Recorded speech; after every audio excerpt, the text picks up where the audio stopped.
Assalomu alaykum, hurmatli student. Men Jasur Kenjayev.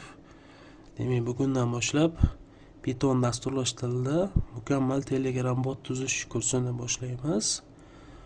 Demak, bu kursimizda siz noldan mukammal bot tuzish darajasiga yetasiz inshaalloh. Demak, bu kursimiz kimlar uchun?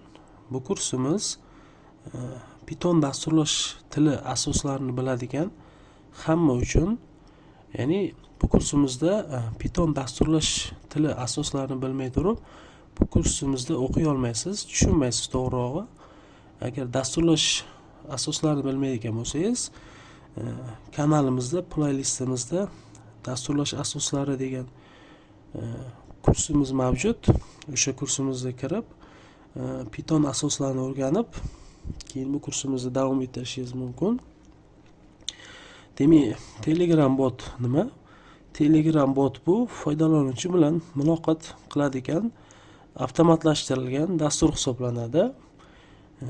Bot so'zi o'zi robot so'zidan olingan bo'lib, o'zbekcha tarjima qiladigan bo'lsak, robot degan ma'noni beradi. Demak, darsimizni boshlashdan oldin hamma uchun interesli, qiziq bo'lgan joyidan boshlaymiz. Motivatsion joyi desak ham bo'ladi to'g'rirog'i. Telegram bot dasturchilari qanday yo'llar bilan pul topadi va oyiga qancha pul topadi, shu haqida gaplashamiz. Demak, Telegram bot dasturchilari o'z Telegram botlarida premium xizmatlar qo'shib pul topishi mumkin. Ya'ni pulli xizmatlar qo'shib va reklama orqali ham yaxshigina pul topish mumkin. O'zimizda O'zbekistonda o'zbek dasturchilari tomonidan yaratilgan shunday botlar mavjud. Bitta reklama yuborishi masalan 1 milliondan 10 milliongacha bo'lgan botlar mavjud. O'zim ko'rganman, bilaman bu botlarda.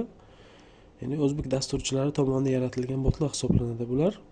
Katta auditoriyaga ega botlar. Demak, bu ham bitta yo'l hisoblanadi pul topishning, reklama orqali. Demak, yana bitta yo'li mavjud. Masalan, biznes egalari bilan hamkorlik qilib, ya'ni shartnoma tuzib, ularning kanali uchun auditoriya yig'ib berib ham yaxshigina pul topishingiz mumkin. Va asosiy Telegram bot dasturchilari frilanserlik orqali pul topishadi.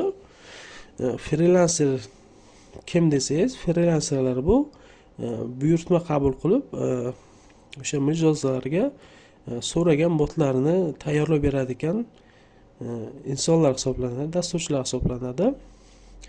Masalan, o'zimizda O'zbekistonda ham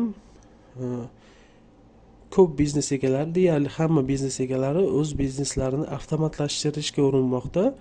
Ya'ni bu biznesini samaradorligini oshiradigan yo'l hisoblanadi. Bunga ham o'zimiz O'zbekistonda ham talab katta. Telegram bot tuzish bo'yicha o'shanday biznes egalari bilan ham shartnoma qilib, Telegram bot tuzib berib, yaxshigina pul topishingiz mumkin. Yana asosan xalqaro birjalar mavjud. Ya'ni frilanserlik birjalari. Bu birjalar, masalan, misol keltiraman, Fiverr, Upwork, Toptal degan katta birjalar mavjud. Xalqaro birja hisoblanadi bu. Bu birjada ro'yxatdan o'tib, Telegram bot dasturchisi sifatida ish boshlashingiz mumkin. Bu birjalarda soatlik pul to'lanadi. Masalan, o'rtacha statistikaga ko'ra Telegram bot dasturchilariga 1 soatda $18 dan $30 to'lashi mumkin. O'rtacha hisobda. Va dogovorni ishlar ham mavjud. Bunda masalan, menga shunaqa bot qilib ber, senga $100, $200, $300 beraman deydi. Ya'ni bu Telegram botning murakkabligiga qarab narxi ham oshib ketaveradi. Demak, katta birjalarda ikkita yo'l bilan pul ishlashingiz mumkin ekan. Soatlik ishlashingiz mumkin ekan, dogovorni ishlashingiz mumkin ekan. Demak, bu Telegram bot dasturchilari pul topishi yo'li edi. Ya'ni bundan tashqari ham ko'p yo'llar mavjud. Asosiy yo'llarni sanab o'tdim. Demak, Telegram bot dasturchilari qancha pul topadi? Shu haqida gaplashaylik. Telegram bot dasturchilari statistikaga ko'ra o'rtacha boshlang'ich dasturchilar, ya'ni IT olamida boshlang'ich dasturchilar, junior dasturchilar deyiladi. Junior dasturchilar o'rtacha oyiga $300 dan $600 pul topishi mumkin. O'rtacha bu. Demak, o'rta darajadagi dasturchilar, ya'ni IT olamida bu middle dasturchilar deyiladi, o'rta darajadagi dasturchilar. Demak, middle dasturchilar o'rtacha oyiga $500 dan $1000gacha daromad qilishi mumkin. Endi opitli, ya'ni professional dasturchilar, ya'ni IT olamida senior dasturchilar deyiladi. Senior dasturchilar o'rtacha $1000 dan $3000gacha topishi mumkin. Telegram bot tuzib, o'sha Telegram bot sohasida, ya'ni Telegram botga xalqaro bozorda, IT olamida talab katta, yaxshigina talab mavjud. Ya'ni bu ham yaxshigina bir kasb hisoblanadi. Telegram bot tuzish ham. Demak, biz bugun Telegram bot tuzib qancha pul topishi va qanday yo'llar bilan pul topish haqida gaplashdik. Xo'p, demak, darsning maqsadi haqida gaplashsak, Telegram bot tushunchasini o'rganish, bot qanday ishlashini tushunish, aloqa sxemasini bilish, keyingi darslarga tayyorgarlik bo'ladi. Darsimizning maqsadi bugun. Demak, bot qanday ishlaydi? Ya'ni Telegram bot aslida sizning serveringizda turli xil dasturlash tillarida yozilgan alohida dastur orqali ishlaydigan richag hisoblanadi. Shuning uchun bunday dasturni boshqarish bot orqali amalga oshiriladi. Demak, foydalanuvchi va bot o'rtasidagi ish quyidagi ketma-ketlikda amalga oshiriladi. Bot foydalanuvchisi unga buyruq beradi. Bot sizning serveringizga buyruq uzatadi. Demak, serveringiz dastur botda olingan so'rovni qayta ishlaydi. Server botga javob beradi.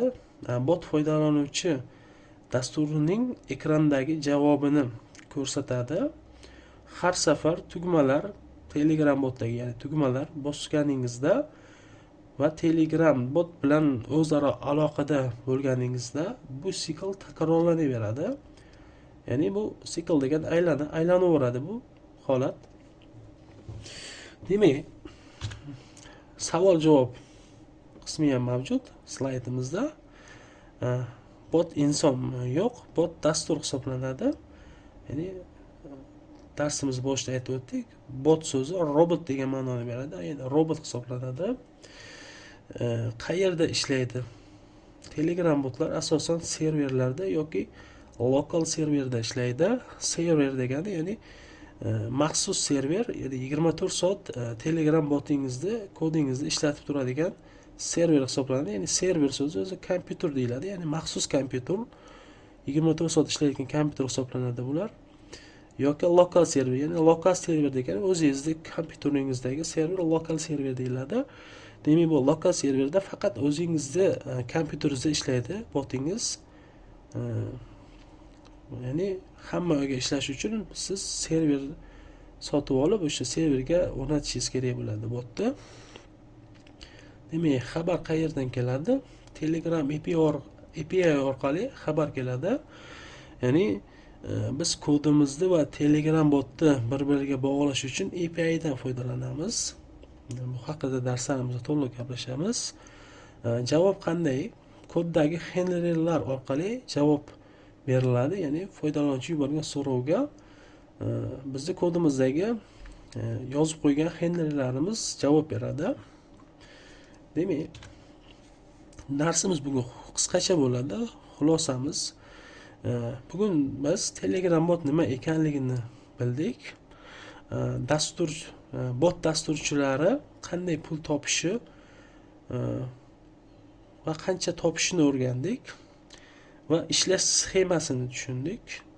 Demak, keyingi darsda Pythonning iogram moduli nima ekani va nima uchun kerakligi haqida gaplashamiz. Demak, bugungi darsimiz qisqacha shundan iborat edi. Ya'ni bu mukammal Telegram bot darsiga kirish edi. Demak, biz darslarimizni davom etamiz. Keyingi darslarimizda iogram haqida gaplashamiz. E'tiboringiz uchun rahmat. Keyingi darslarda ko'rishguncha xayr.